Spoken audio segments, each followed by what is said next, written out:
right, welcome to another episode of Straight Like That, the podcast hosted by me, Instagram's favorite half brown boy, Camille Manzour. I've got a good guest here today. New York stand up, Brooklyn stand up, over in Charlotte, the Queen City. I got Jahlane Forbes, man. Welcome to the pod. What's going on, man? Excited How to are you have. doing, man? I'm good. I'm good. I've just Yeah, been. I'm actually back at my college, just visiting my girlfriend, um, and then just been chilling in Charlotte, honestly. yeah, yeah. That we got a little lover boy on the pod today, huh? Yeah, something like that. I didn't think I was gonna be in a relationship my last year of college, and then things happen, Yeah, man. yeah, yeah. Well, hey, man, let's get straight to it then. So why football? How'd you get into the sport? My parents really introduced it. My dad played in Jamaica, for a college called Kingston College. So it's like pretty well known in Jamaica. Some ballers Mm, have came out there. So he's really into soccer. So um, when my mom had me, he was set on soccer. My mom was like maybe basketball, try some other sports, but like as soon as they set up a basketball hoop in the living room, I was picking the basketball. So they like it's just fate at that point. So I've just been running with soccer from then. Like I've tried other sports as well. Like growing up, I played basketball. I wasn't allowed to play tackle football, but I played flag. I was pretty good at flag football. Tried tennis, wasn't so good. But like soccer just kind of really stuck. So I started playing like organized soccer at like 3 years old.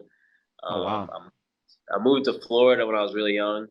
So like about 4 years old, I moved to Florida, and that's when I really started like playing organized soccer, YMCA, stuff Hmm. like that. Go to little camps that are like in the area, and I was playing like recreation soccer until about like 11 years old, Okay. and then that's when I started looking at like real teams in the area because I started becoming a little too good for recreation. Um, and I started noticing like my friends at school was already playing clubs, so I was kind of like behind the eight ball at that point. But I remember playing a little 3v3 tournament for like a local club. I lived in Claremont, Florida. It's like just outside of Orlando Okay. for about 12, 15 years now, I think. And it was like a little local club there, so I was playing a 3v3 tournament, and then one of the better clubs, Florida Rush, was in the tournament, and one of the dads saw me playing and really liked what he saw. Talked to the coach. Coach talked to me, and I really had a decision at that point. Like, do I stay with like this local team I've been playing with, or do I go to the next levels? And throughout my whole life, my mom has given me like the choice to like make whatever steps I want in my career. So she thought I had a good sense of intuition. So Hmm. I decided to make that step and played about 3 years with Florida Rush and played a little bit of ODP. I know ODP is outdated now, but Yeah. But back yeah, then but it was up though. Everyone it was was playing up. It ODP. was up. It really was. It really was. So I was doing that, and like it was actually the first and only year I think they did like ODP national team. So I went Okay. from like state team, region team. Region team went to Arizona, and then they picked the like ODP national team at the time to go to Argentina. So Oh, I got wow. to go to Argentina for a little bit.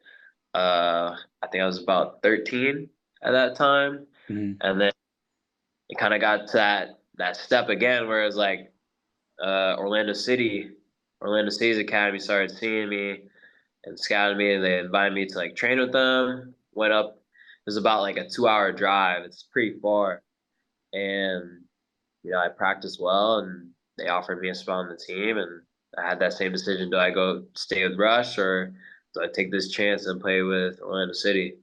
Yeah. And I went with the City, and was under their like development academy up until I went to college at Wake. I played a little bit with their second team, OCB, and then played my 4 years in college. And now I'm here. I got drafted. Yeah, yeah, yeah. So let's take it, from the beginning when you found those moments of like, oh, do I take this next step? Was it because like did you notice that you were, kind of kind of ahead of everybody else that was on your team? Yeah, no, a little bit. Like I noticed, like for example, like the Rush team.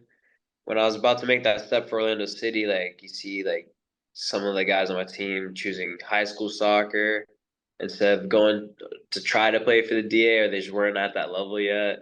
Okay. And it kind of like started turning to where like they're playing soccer more for fun, and then like that at that point was when I was like, I want to do this to go all the way. I want to become a professional and play at the highest level. So that was kind of in my head from like 12 years old. So that was the goal, So professional since you were young. yeah, for sure. Like I Okay. always wanted to play at the highest level. So I think the decision was honestly easy for me, and Okay. it didn't feel like a sacrifice at the time, and mostly because I had my family's backing and full support. So like honestly, the decision was easy for me. And Yeah, then yeah. like the decision to go to college honestly wasn't my first choice. Okay. Obviously I was very like uh focused on becoming a pro, and like when you're under academy systems like Orlando City, like the MLS Academy is like that's kind of like what your goal is. Like you want to make it up the pyramid. You want to go from academy to the second team to the first team. Yeah, So that yeah, was in my head. I was slacking in school a little bit my freshman and sophomore year yeah. of high school. Like, I had that like that mindset. I was like, I know, like it's fine, I'm gonna go pro, I'm gonna go pro. And then like as I got older, I started realizing the importance of education. And uh when I had gone on my visit to Wake Forest, it's just something about the vibe of the campus and the people there and the quality of players there and like the places they went. Like it kind of showed me that I could get the best of both worlds. You got guys that came to the school that are playing in Europe or playing in the Premier League, like it's like the level I want to be at. So seeing that, and they took the path of going to college, I was like, might as well. Right, right, And right. Why can't I do the same? yeah, exactly. So Right, right. So yeah. how was your time in Orlando when you went to the academy? What was like your day-to-day kind of like? What was training like? All that. Yeah, no, I mean, I enjoyed it a lot. Like, I think that was where most of my like growth in high school came from. Like, I remember when I first got in the academy, they focused a lot on technical ability. Like, I'm more of like a athletic, pacey build. So like Hmm. growing up, I kind of leaned on that because I was much faster and stronger than the kids I was going against. Hmm. And then, like when you get to like the DA level at the time, it was like the process of thinking is quicker, and your touch has to be good. So like they really harped on that when I joined like my U14 year. Like little things like passing patterns. Like we didn't like at my old club before Orlando City, we weren't doing any passing patterns. We were just like do a nice little warm up, play a little bit, call it shooting, do some shooting, call it a day. Yeah, yeah, yeah. Be introduced to different passing patterns. It sounds small, but like that helps my technical ability so much. Like I took all of those things, little drills that they would do in the academy so seriously. Like Yeah, and it that's was, good too. I mean, that like you said, that's where you saw most of your growth and everything, and it's kind of safe to say that you were challenged at your time while in the academy, huh? yeah, no, it was challenging. Like definitely the speed of play. Like every level Hmm. I've gone up, the speed of play changes is quicker. The process of thinking is quicker, and like each stage, like that challenge, I was never really scared of it. It's just like motivates you to want to like get to that level of okay, my touch is good. My speed of play is good. I can make this type of pass. I can make this type of pass. I could shoot it this way. So honestly, like being in the academy day to day was like a big step. And my day typically was like I go to school and then I get out. My aunt would take me to my mom's work 30 minutes away because my mom would work until about 5. And Okay. then so my aunt would drop me off by 5. And then my mom would take me from her work all the way to the training facility at Orlando, which was 2 hours away. just to make it on time. Like I would always be like maybe 5 minutes early, like or kind of really close. Yeah, that's where But you in the car putting on the boots and the shin pads and all yeah, that. Yeah. exactly. Eating lunch in the car, and like Right, right, my mom drops me off. I'm at practice. She's eating her dinner in the car. Like there's a lot of sacrifice, but right, train, and then we get back like 10:30, go back to sleep. Same thing. And then as I got older, like I'd say like U16, U17 year, I remember one of my coaches said like the importance of like putting in extra. It's like just training alone isn't gonna do enough to like make it right. pro. So like I remember one of my weak spots was my crossing. Like when I was like 12, 13, 14, anytime I had a chance to cross it, I just like shoot it across the box. I wouldn't try to pick anybody out. Right. So one of my coaches told me like you got to work on it. That's one of your weaknesses. You want to be a Yeah. good fullback. You got it. You got to have crossing in your locker. So I remember like after everyone would leave, I just grab. This is like when I was able to start driving. So my mom wasn't driving me at this time. So Okay. the day after, I grab like two mini goals, like lug it across the field, put one in the penalty spot, put one on the back post, and then I literally like pass the ball forward to myself, and then like do a cutback or cross the back post. And I swear at the time, bro, every time miss. Like I'd probably make like two or three of those crosses. Like in your head, it's like, damn, I can't get better at this.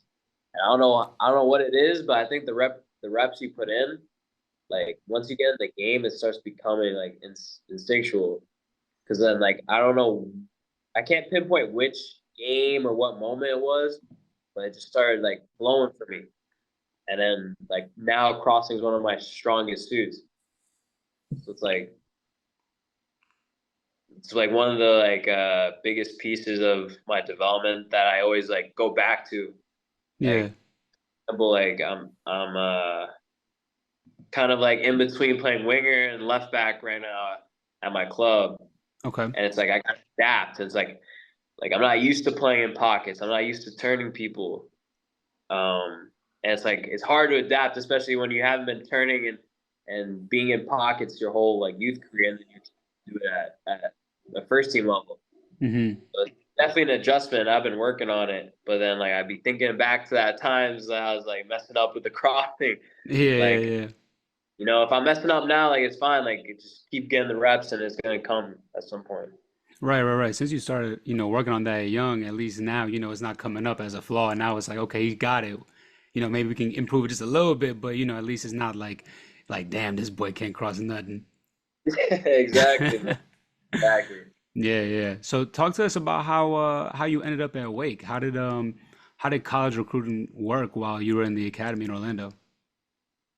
See, like I think I didn't really have like a traditional like reaching out to coaches, like again, going to camps and stuff like that.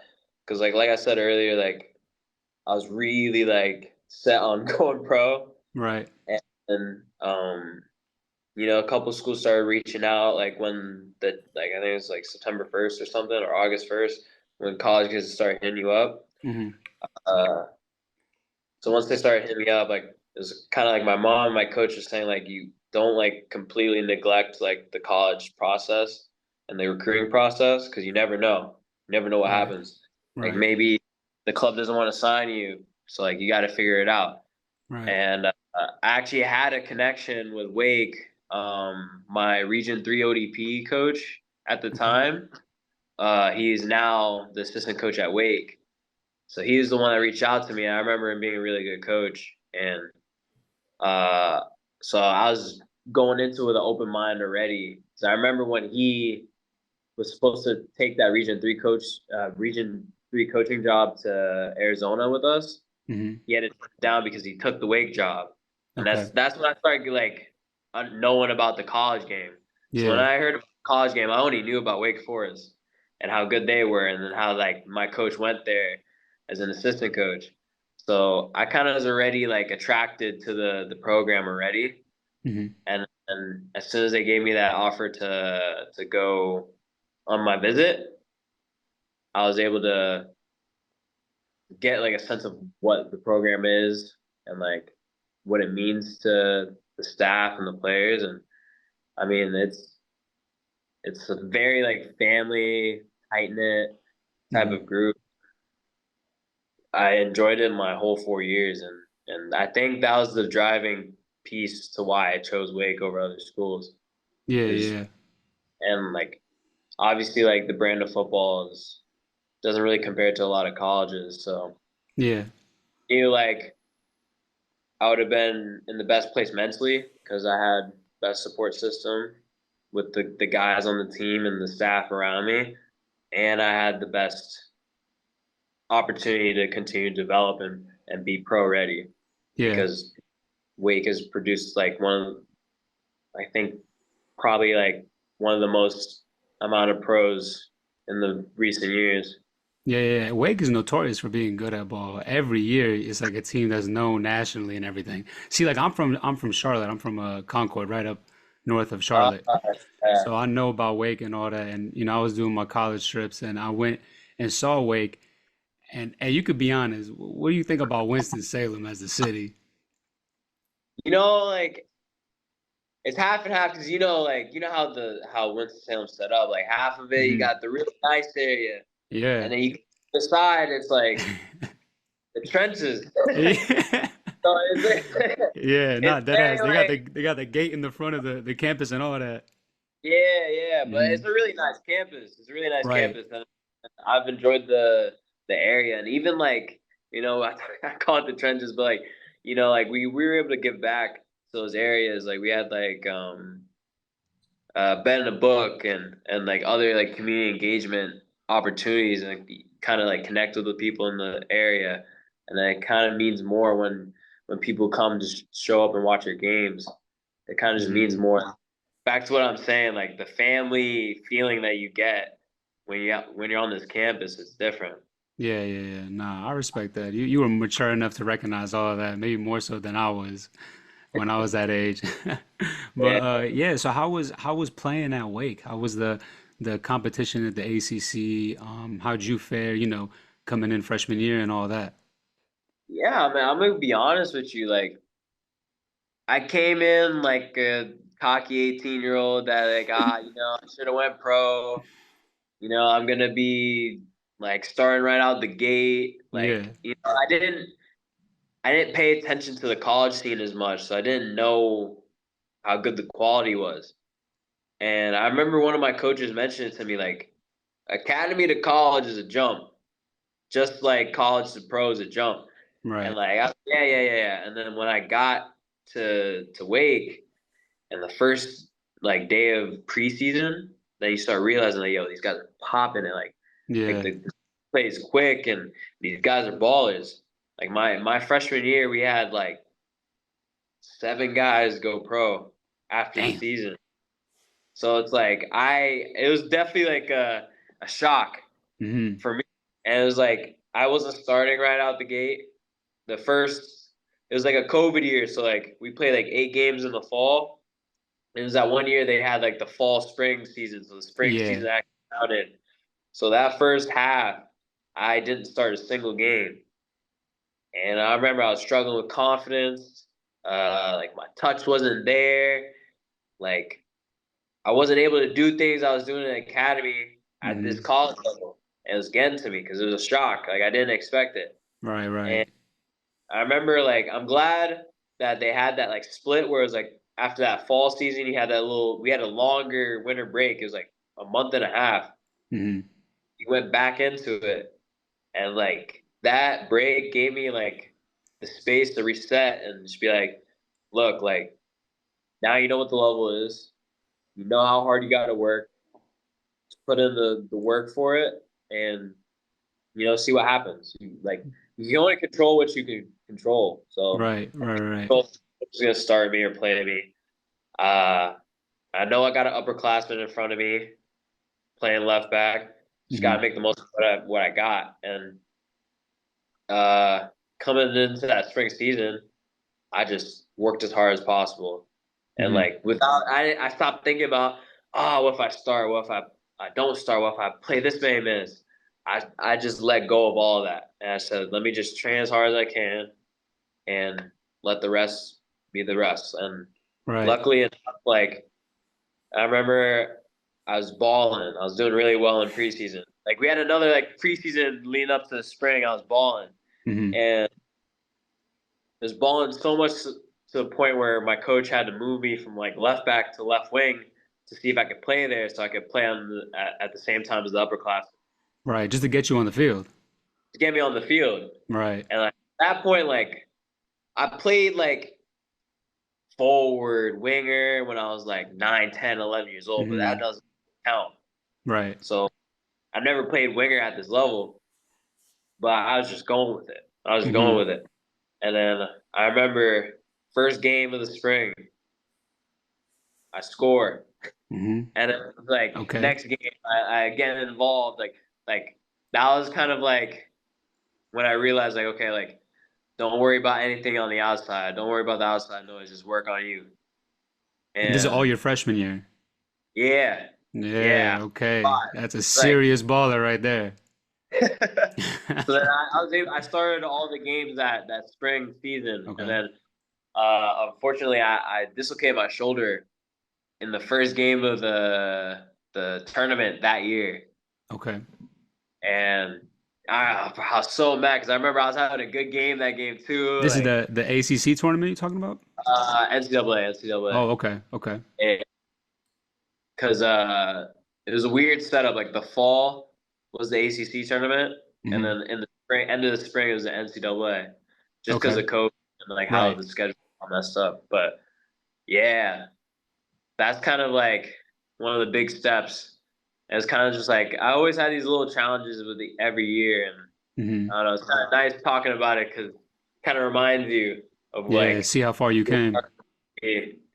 Hmm. Yeah. So what happened during that game? What'd you do to your shoulder? So I remember I was so mad because I was having such a good game, and then I went for a cross, and my arm was out, and some like 6'5" center back was coming across, falls on my head, and like Oh, and basically you like landed on it. I landed on it, twisted, dislocated, and I didn't know nothing about like dislocated shoulders, so Hmm. I thought I could pop it back in and play, and then I realized like I was either gonna have to get surgery or do rehab for 3 months and then go again. So I went, Yeah. I get surgery. So during the off season, I just rehabbed the whole summer. Then I played up until like game 9, maybe of my sophomore year, Okay. and it popped again. Damn. And it was like, damn. So I had to rehab for like about 2 weeks, 3 weeks, and then get back into it. It was tough. You know how college seasons like come and go like that. Quick, quick. Yeah. Quick. So like, you get injured, like it feels like an eternity of just like not playing. Right. Right. I didn't really get my rhythm going that sophomore year, and then I opted to get the surgery during my spring because it was just gonna keep popping out, and Hmm. like just had to look out for my health. And Right. then came back my junior year, moved back because the upperclassmen graduated. I moved back from left wing to left back, and then I think that was like a season where I started really breaking out and Okay. started to get more attention. Like that year, I got ACC third team, Okay. uh, and I had like a goal and 7 assists or 6 assists. Okay. So all that crossing kind of working now, huh? And the CrossFit was working. The CrossFit was working, and I just kept trying to build on that momentum. Like each Hmm. season, like set goals for myself, and like sophomore year was difficult with the injury, Right. and then junior year, like one of my goals, was like all right, I'm gonna stay healthy the whole season, and I'm gonna make sure that I give the best output for my team. Yeah. And Yeah. Was that shoulder your like biggest injury you've had your career? uh, yeah, I'd say so. Yeah, yeah, Okay. So that was like your first kind of big injury you had to overcome. yeah. It's the first injury that I had like to be out for that long, like be out for like 6 months, or like Yeah. it was almost. It felt like a year in total because like I rehabbed that one summer for 3 months, Right. got injured again, sat out for like 2 to 3 weeks. Then I got the surgery, sat out for 6 months. So yeah, it was a long, long process. Yeah. Yeah. Yeah. Yeah. All right, so you broke out your junior year. Did you have any, temptation to go see if you have a chance of going pro somewhere, or was the goal kind of coming back senior year, see out at Wake Forest? Um, like I felt like the option of going pro was always in the back of my mind as I was in college because like I said, like from like 11, 12 years old, I was set. I knew like at some point I was gonna get there. Hmm. So any opportunity I had, I'd run with it. So I mean, there was some looks. I won't disclose like the looks Hmm. I had in the year, but like there was looks, and then some of them fell through.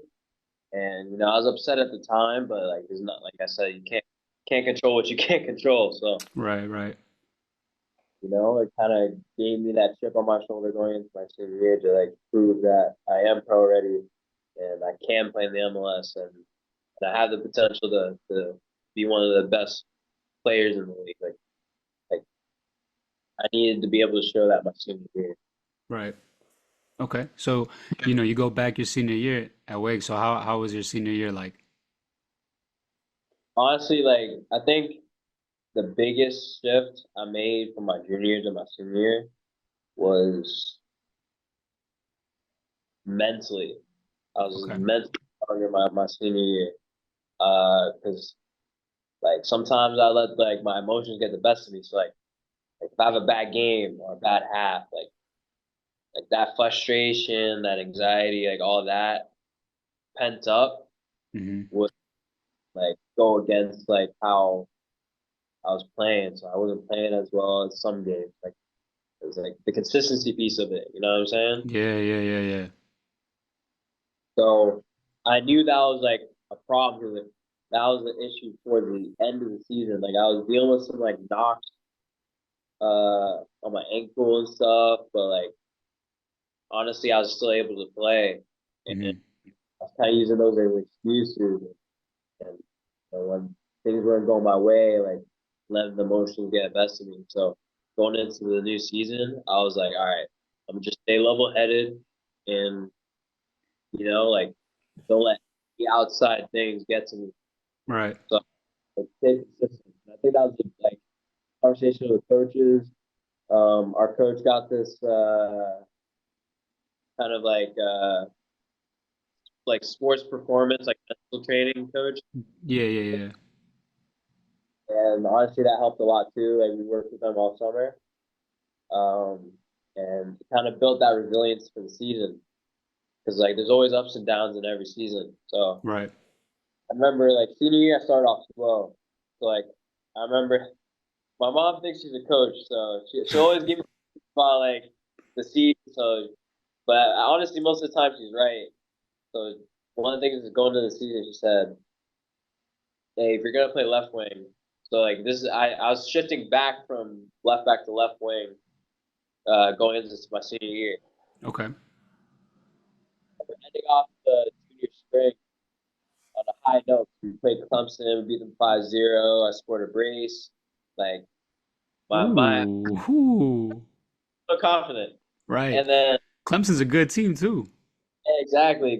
So you know, one of the things my mom said was like, you gotta shoot more, or you gotta be involved in goals. Like, you want to get drafted this year, and you're playing winger, you're gonna have to keep up with the stats of actual wingers in the league. Yeah.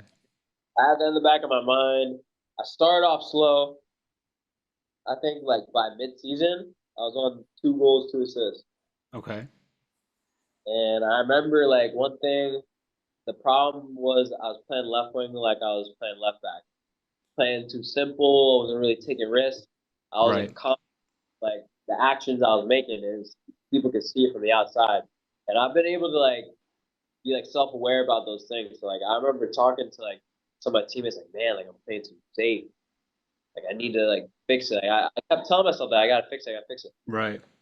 Like something clicked in the middle of the season. So like right after we played Clemson, we won. But like I remember like I only like I started the game. I only played like 42 minutes. So I'm like, Right.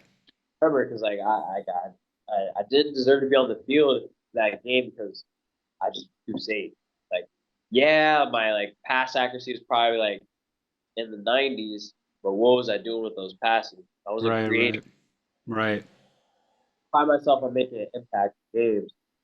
So after that, telling myself that something clicked, and I was like, you know what, like don't worry about the mistake. Just try Just to make go. it big risk.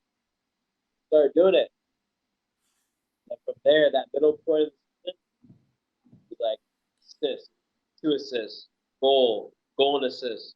Like it was I think it was a stretch of 5 games or 6 games where I either had a goal or an assist, or there was one game I drew a penalty. So it's like my goal output from the second half of the season really showed because I went from 2-2 to 5-8. Right, right. So what changed then? What kind of, shifted your mindset of being a little more attacking and, not so conservative with the ball? I think it was like training, honestly. Like I'd watch some of my film back and be like, all right, like maybe I could go here. One thing I started noticing, like, okay, instead of trying to take them down the line all the time, I could go inside a little bit, combine with my 10, Yeah. or combine. Start doing that in training. I start seeing, okay, there's opening there, there's space there, and I'm putting them in good spots. And then, so the 10 that I was talking to Mhm. about like creating more goals, he's telling me, yo, the space at the penalty spot is always there. I'm coming late. Okay. So that I started playing that cutback ball and started working. Me and him had that connection. We had I think we like together we had like 3 goals or 4 goals just from playing that pass. Yeah, So yeah. it was like trying new things in training and applying it to the games and like talking out, like building those relationships with the guys on the field Hmm. honestly helped a lot. And it was like instead of like my biggest thing is like I'm a human being. Like I'm gonna get frustrated at times when like Right. these challenges happen. But then like I'll sit with myself and be like, look, like I can sit and mope about it and whine about like I'm a left back, I'm not a winger, like Hmm. I affect the game better at left back. Instead of like whining and moping about that, I gotta figure out a solution to make this left wing thing work. Right, So that's right, kind of what I did in the middle of the season. I was just trying new things in training. And this when I started to see it working, I was like, okay, at the weekend I'm gonna do this. right. And it started working. And then yeah, that second half of the season was like there's a stretch of like 6 or 7 games where I was involved in a goal. Yeah, yeah, yeah. So that switch right there kind of, got you a little more loose at the left wing spot, started being more creative, goals, assists. So you were flying high, huh? Yeah, no, I was and like I was saying, beginning of the season, I wanted to stay level headed. So like Right, right. during those times, like I remember like a lot of people say, "Oh, you're in good form." Like my coach was saying, "You're in really good form." Like everyone's saying this, like you're playing really well. Hmm. Um, you're making the most impact on our team. Like all those things. Like I was like when I was younger, like freshman, sophomore year, even junior year, I'd let the highs get too high, and then I get Hmm. complacent. So like the reason why I was able to stay on form and stay consistent was just being level headed throughout that whole season. Yeah, and that's a pro mentality right there. So shout out to your mom at the beginning of the season, telling you to turn it up a little bit, and then, Yeah. you got the end product. So yeah, your senior year sounds like a success. So how did the pro kind of MLS route come about, the draft and all of that? Yeah, so like honestly, the draft process it's a scary thing because like you don't know if you're gonna go to the combine Hmm. because like you need a certain amount of MLS teams interested in you to even get invited to it. So Okay. then you're like a lot of guys like if you're knocked out of the tournament, the back of your mind is like waiting on that email to see like if you Yeah. invited to the combine. So there's that, and I also had to wait on my club because like I played for an MLS academy, so they had to actually let go of my rights. It was like I think December 1st was Hmm. like the last day they could like say they have my rights. So they decided to let me go because they already had like pretty good depth in my position. So Okay. And that's that's Orlando when you're I was like, talking about, oh, right? What's up? That's Orlando that you're talking about. They Yeah, had your rights. Okay. yeah. And then from there, so like at that point, you're like, okay, now I'm eligible for the draft. Okay. So then you start like, talking. I was talking with my agent, and you know, just you gotta stay fit because like you're out of the season, you gotta stay fit Right. in case you do get invited. Lucky enough, I got invited to the combine, and the combine's a scary thing in itself because like you got all the MLS scouts from every club Yeah. in the stands watching your training habits, how you do on like the physical testing, like we did like a 40-meter dash, we did jumping tests, we did like the changing directions one. Hmm. So like you got all these scouts watching you, so it's a high pressure situation. Okay. Is it like a 1 day kind of thing or is it a multi-day thing? It's a 3 day. So it's like Okay. you train and do the testing on the first day, then you play a game the second day, practice again the third day, and then the fourth day you play a game and then fly back. Okay. And are you allowed to like talk to the scouts that are from the teams there and So all yeah, that? that's the whole point of the combine. So Okay. like every day you gotta like keep refreshing your email. So it'll be like, all right, this club wants to interview you. Okay. And you go into this like basically like a conference room, and you Hmm. got like coach, scout, like Just the all whole like around. personnel. Yeah. Yeah. Honestly, like the interview process wasn't too stressful because like the first one I was really stressed. I can't lie to you. I was because I didn't know what to expect. Right, right. It's your first one. But like it wasn't like none of them were grilling you. They just want to get to know you as a person Okay. and tell you why they like you and like tell them about their system and the culture of their club, all that type of stuff. Right. So like it was pretty chill. And then like the other scary part about the combine is like, okay, I talked to this club, and you get to draft night, and then like for in my case, it's like, okay, there's a few clubs like in the first round that like had an interview with me, so you don't know Okay. if they're gonna pick you or not. So the Yeah. clubs that are interested keep going by. You start getting more nervous, like, Hmm. am I not gonna get picked up? And luckily enough, Charlotte picked me up with their natural pick. I think they traded up to get my teammate in Okay. the first round, and then I was like their natural first pick. Okay. So, Okay. And yeah. what's the timeline between the end of the combine and then the beginning of the draft? Oh, it's like I think it was a week. I think it was a Oh, week. so it's a quick turnaround. Yeah, it was a quick turnaround. Okay.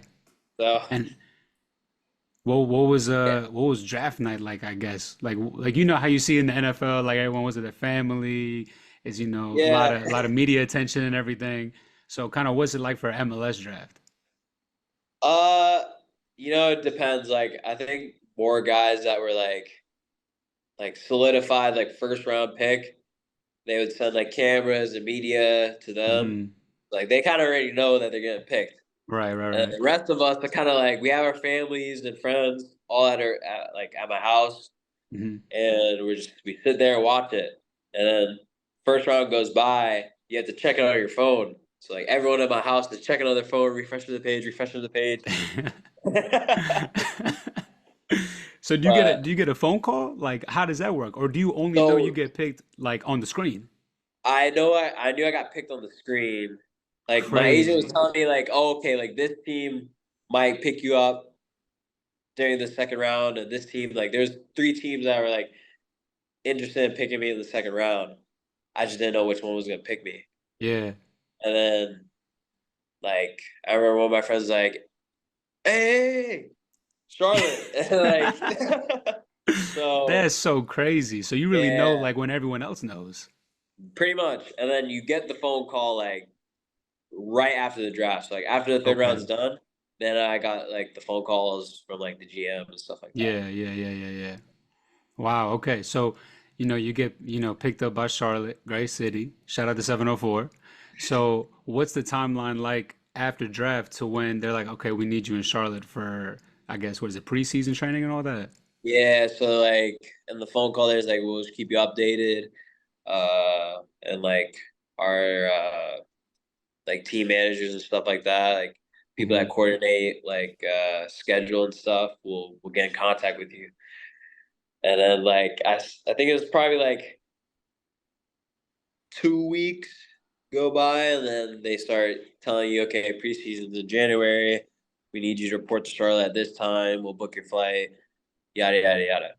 And then Oh, they tell wow. you, then they kind of like link you to the like performance guys. They tell you like, okay, like you gotta be fit coming in. Like this is the routine all the guys on the team already are doing right now, and we're gonna add you to it so you can keep up.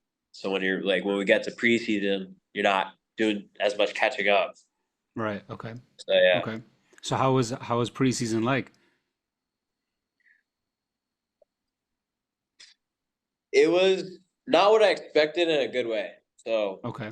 like I knew there was gonna be like a couple day buffer of like trying to get used to the level Hmm. and like getting up to speed of play, just like how each level throughout my youth soccer was. Hmm.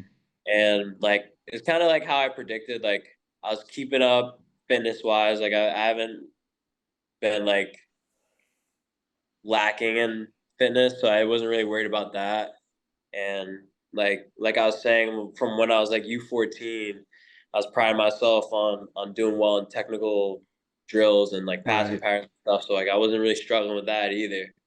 And then like I think where I was like, okay, I need to adapt a little bit was like when we started doing possession and we started doing like more like structured like game situations. Hmm. That's when I started realizing, okay, like this is quick and like Yeah. I need to adjust it. But honestly, like I think around the week marks, like we did double days the whole week, and then the next week was when I think it was like, all right, like I'm up to speed. Yeah. Yeah. Yeah. Yeah. So how's the season been so far? I know we kind of just started what, like maybe 2 months in, a month in?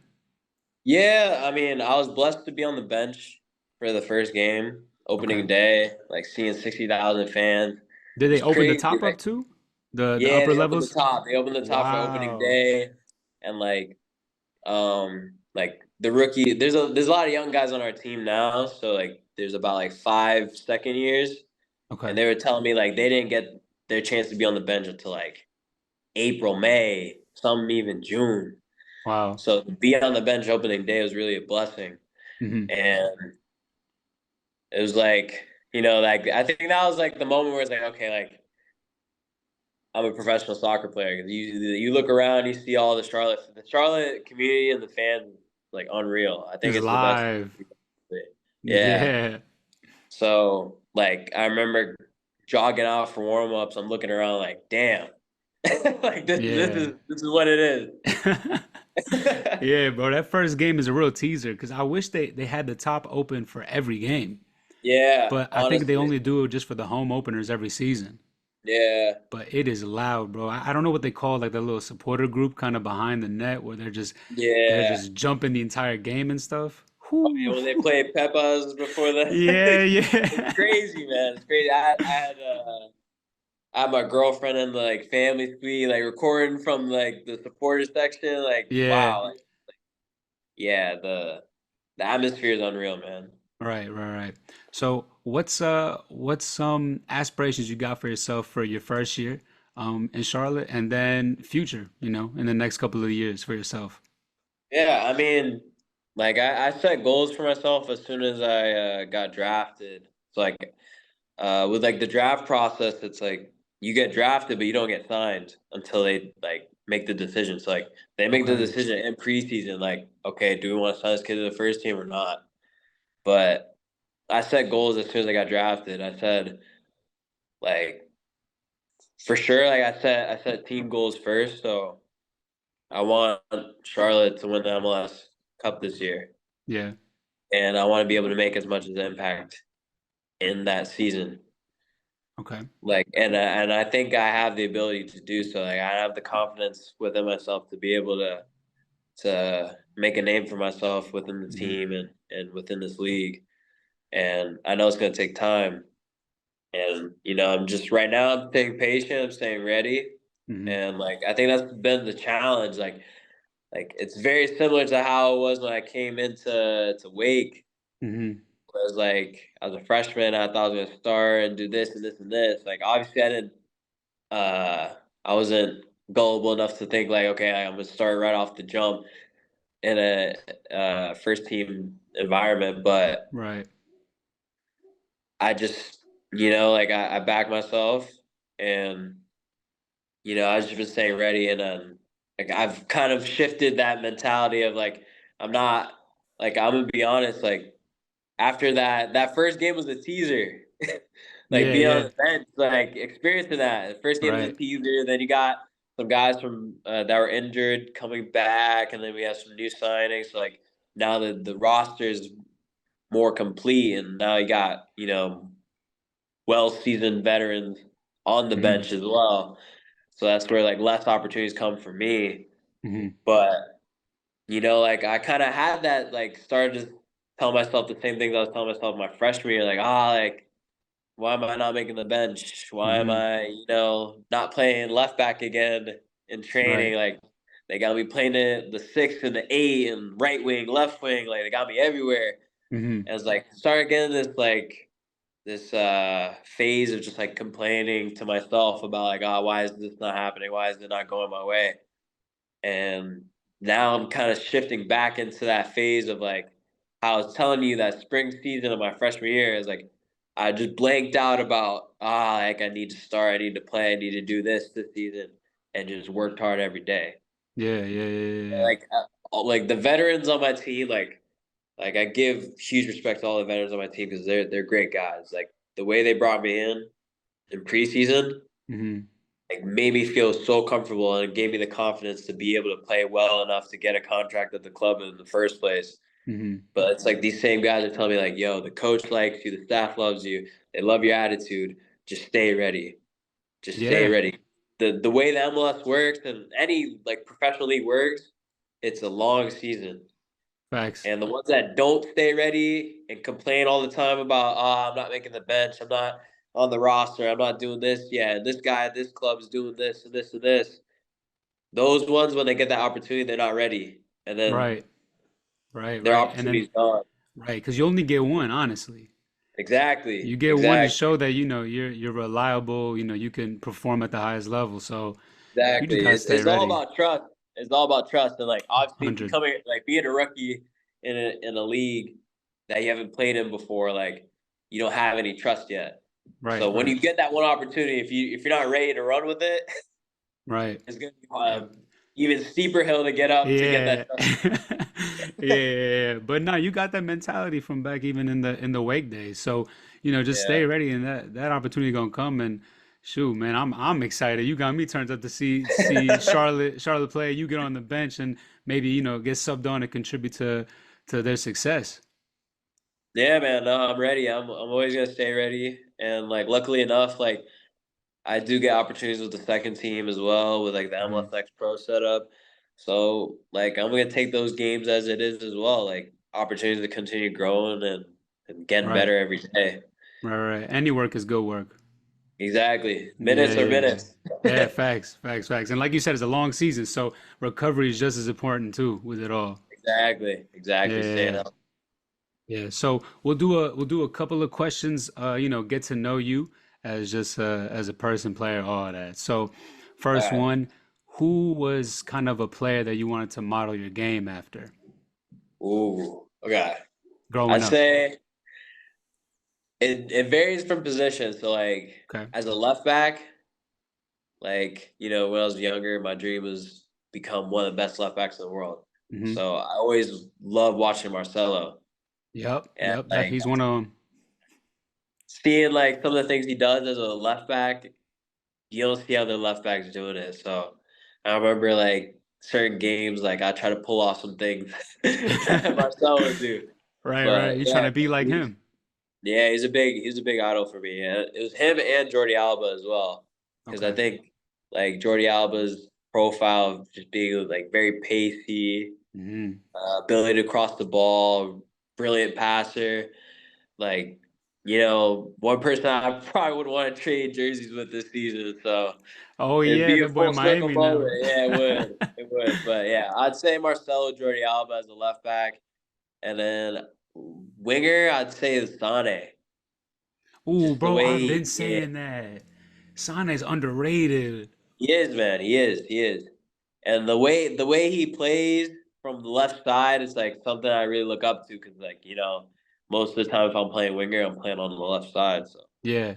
Yeah, yeah, yeah, yeah. Nah, pre his ACL injury a few years ago, I think it was like yeah, 2017 or something. He was insane. yeah. When he's at City, he's unreal, Yeah, unreal. yeah, yeah. One of the top players, but it's, Yeah, unfortunately he got a little injury, but he's still a top winger for sure yeah. in He's in, still in the top. world. Yeah, Facts. for sure. All right, so pulling up to the stadium. Let's say coach call you. All right, you're on the bench for tonight, Yeah. Friday or Saturday night game, 8 p.m. at the bank. What you pulling up in, fit wise? Oh, And you know the cameras are probably. gonna be there too. Yeah, I'll probably go something bold. Like I've been Okay. testing something out. Like I've been seeing people have like jackets and like half zip them down and have Hmm. like a suit and tie or a bun up and a tie under it, and Okay. then they kind of mix it up with like an urban style. So like they'll rock it with some like jeans and some sneakers. So Yeah. like maybe something like that. Like I'll probably rock like maybe like a bomber jacket, zip it up halfway down, and have a shirt, bun up and tie, and Okay. then I'll Okay. probably add these jeans. I have these jeans that have like holes in them, like they kind of like have like a unique design to them. Okay. And then I got these. Have you seen the Curry Dunks? The curry dunks. Oh yeah, yeah, yeah, yeah. The white and kind Yeah, of brownish color. yeah, the brownish ones. Yeah, Yeah, so yeah. that's how I'd rock up. Something bold. Okay. It kind of Okay. has a statement, and it's something different, like Yeah, unique. unique. Okay, okay, okay, okay. And And you and gotta I, make sure you gotta get flicked up. yeah, exactly, exactly. And I like vintage clothes too. So something maybe Okay. something vintage as well, like some baggy jeans, maybe an old jersey, bucket hat, Okay. something. You know what I mean? Like, Okay. yeah. So a little style pulling up to the bank. I like Yeah. that. I like that. And so what artists you listening to get you in that mode in the locker room? Ooh, that's tough. I switched it up a lot, honestly. Like right now, Okay. my favorite artist is Don Tolliver. Okay. It's like not many people say that, but Yeah. I like Don. I like Don a lot. Okay. This is an interesting one. If I want to get like juiced up for a game, some Jay Z. Okay, Brooklyn. Yeah, yeah, yeah, yeah. Some Jay Okay. Z. Get that'll get me locked in. Yeah. Okay. Okay. Okay. Okay. Those are two top ones. Honestly, no one's really said Dom before, but he needs his flowers. Yeah, he does. He does. And like I feel like he's like kind of new, but not really new to the Yeah. game. But like I think he's got a lot. He's got a lot Nah, to prove. He's got a lot. Like that's his facts. sound is different to like a lot of people. So I that's agree. what I like Yeah. about him a lot. Yeah, facts. He's real unique. Not Yeah, no one's really putting out music like he is, kind of the same yeah, way he is either. All right, last question. You score a goal, whether it's home or away, for the first team. Let's say yeah. it could be like a 85th game, 85th minute game winner type beat. What's the celebration? Ooh. Okay. Um, I say this, but I'll Okay. explain Okay, explain that. Explain that. it. So like I'm like really competitive, and it kind of sounds crazy. So like I would so like to motivate myself to continue having that chip on my shoulder. Like I like when there's doubt or there's like people to prove wrong. Like if like for Okay. example, like there's certain clubs that believe that I'm not good enough to play at a first team level, or like Hmm. there's people out there that doubt that I can play at this level. Okay. So it's like when I do this, it's like I hear the noise. Oh, Yeah. Oh shit, I like that. Oh, I Yeah. like that. Okay, okay. I've So honestly never seen just anyone do know, that. yeah. So just know, first goal, when you see that, you already know what the caption's gonna be. I hear the noise, man. I like that one. Shit. Yeah. Man, well, I'm hoping you score soon, bro, because I need to see that clip soon. I got you, man. I got you. But hey, listen, man, thank you for, giving us the time of day to hop on, share your story with us. Um, it's a unique story because, you went every route kind of through, your upbringing and everything. We wish you, nothing but health, success, and, fun times in Charlotte, man. Enjoy the city. There's a lot to offer over there. Yeah, man. I've enjoyed it, man. Thank you for having But me. yeah, no doubt, no doubt. All right, bro.